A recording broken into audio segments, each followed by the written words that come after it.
Every mission has a story, and every story starts with the people behind the work. This is Under the Surface, a video series where we explore the voices driving innovation forward here at NSWC Carderock.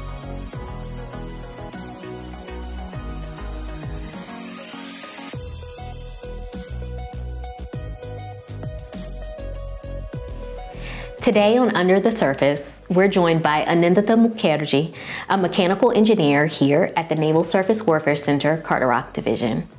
Anindita supports structural design, modeling, and advanced manufacturing within the Materials and Manufacturing Technology Division, where she's contributed to several efforts under the Manufacturing Attritable Systems at Scale, or MASS portfolio, helping to create design and prototyping timelines through advanced modeling and hands-on engineering work. She earned her degree in aerospace engineering from the University of Michigan, where she gained experience in machining, systems integration, and composite fabrication through student-led engineering teams, robotics-based design projects, and design build competitions. Her internships at NASA and Nokia Bell Labs added layers of depth to her technical range, from lunar communications testing to deployable space structures. Most recently, she designed the 3D printed metallic wrap used in the University of Michigan's Mixing of the Water ceremony, a symbolic and permanent contribution inspired by the skyline of Carderock's historic David Taylor Model Basin. Anindita brings sharp technical instincts and a creative mind to everything she works on, from structural design and rapid prototyping to intricate paper art and storytelling through design. She's a clear reminder that precision and imagination can absolutely coexist. So let's dive in.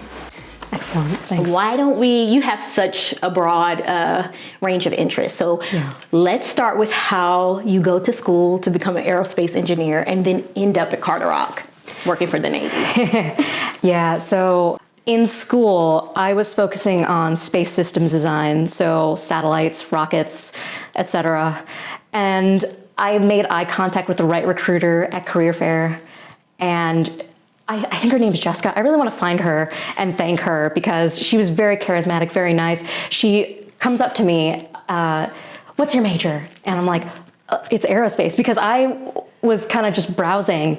And she grabs me by the elbow and she drags me over to, very nicely, to this other gentleman that talked about flying on an Osprey to get to an aircraft carrier so you can do different engineering work. I'm like, that's pretty cool. And so I had a lovely on-site interview and then I ended up here, so on accident. That's very cool journey. So you're a part of the MASS team, as I mentioned in your bio. Mm-hmm. Can you tell us exactly what that means in practice and then what you do to contribute to that team? Sure. So MASS stands for Manufacturing Attritable Systems at Scale. And so attritable means that whatever we make is allowed to accept a higher level of risk wherever it's deployed. And so it's much more affordable to fabricate, and so less of an impact if these craft do get damaged. And so MASS brings these craft and design it in a way that it can be manufactured out in contested areas and deployed as needed. Nice. So it sounds as if MASS helps Marines create at the point of need. Yes, correct. So I imagine that requires rapid innovation, and working for MASS is probably a high speed and experimental environment. It is. Can you tell me what's it like to be a part of something like that? It's really rewarding to see something that I generated and designed and talked about with my coworkers in my hands and actually being built by me. Yeah. It puts a lot of perspective that can get a bit lost in other projects that are, for example, that serve in service. And also it's your baby. Yeah. I like it a lot. Yeah. So I imagine for you, that's especially important because you're creative, and being able to connect your creativity to work such as this here in the MASS it must be a dream come true for you.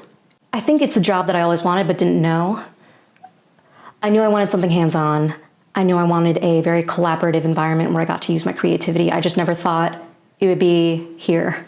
What do you think other teams could learn from the way that the MAS team operates? Openness and immediacy. We all share a very cozy workspace, and we're there all the time.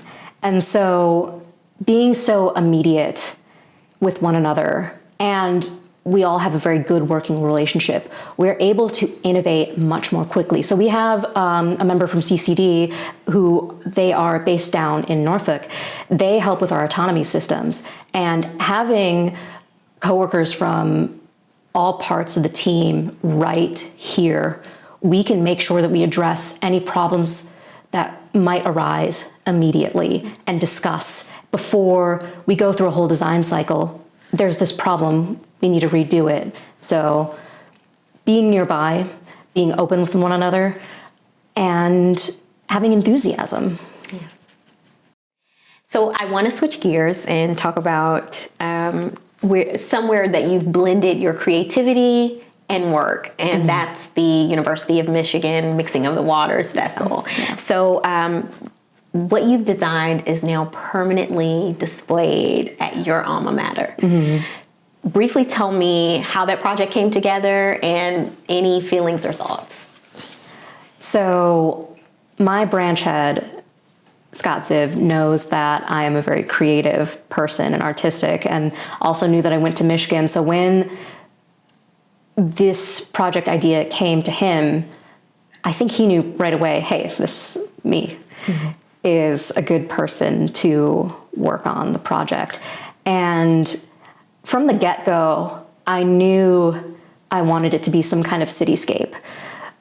There's a lot of inspiration that I draw from my projects at home that were actually looking at cityscapes in general, so that those ideas were already there in my head, and now I get to apply it to something that's very permanent and visible, and that's very rewarding. Yeah. And you chose a very historic part of the Carderock campus. You chose the David Taylor Model Basin, and it's a beautiful wrap. What made you go in that direction and choose that view? You know that I haven't heard of NAVSEA until I ran into that recruiter. So when I was doing my original research, that silhouette of the David Taylor Model Basin was the one that was everywhere. And seeing as we were also taking water from it, it seemed appropriate that the most recognizable view. So for those that don't know what Carderock is, they'll see this, they'll be able to use Google Lens and other more advanced search tools to take a picture of it, and it'll recognize it and then draw folks to Carderock. Yeah, it's a really beautiful piece. Thank you. You're welcome. Thank you. So does your creative side influence how you approach engineering problems? Absolutely. It's a very foundational part of who I am. And so everything that I do has that creative lens on it, whether it's immediate or very subliminal. And you clearly enjoy very complex things. So from quilling 9,000 strips of paper to structural modeling, do those two worlds ever intersect in surprising ways? Not in the obvious ways, but any surprising ways?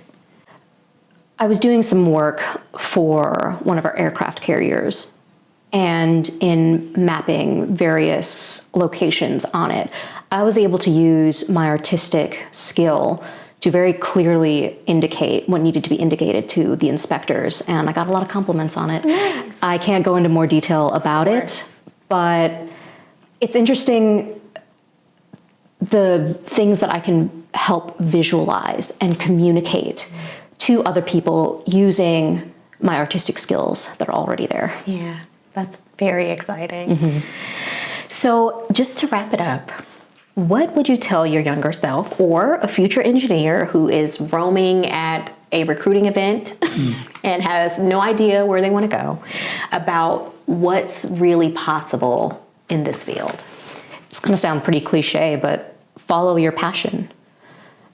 It may not start off the way that you think, but if you keep doing the things, even if it has to be on the side, that you love, you'll find the place that you want to go. And you also have to keep searching for it. I reached out for a rotation in the additive manufacturing branch, and that's how I ended up ending on the mass team. So do what you love. Keep looking for what will make you happy. That's great advice. Thanks. Great advice. It's been such a pleasure talking to you. Likewise. I enjoy your creative spirit. I think that's great, and we always need a little color and innovation everywhere. And it definitely supports the warfighter to be able to think outside of the box and think creatively for solutions. 100%. So we thank you for your work, and thanks for letting us go under the surface. Thank you. Thanks.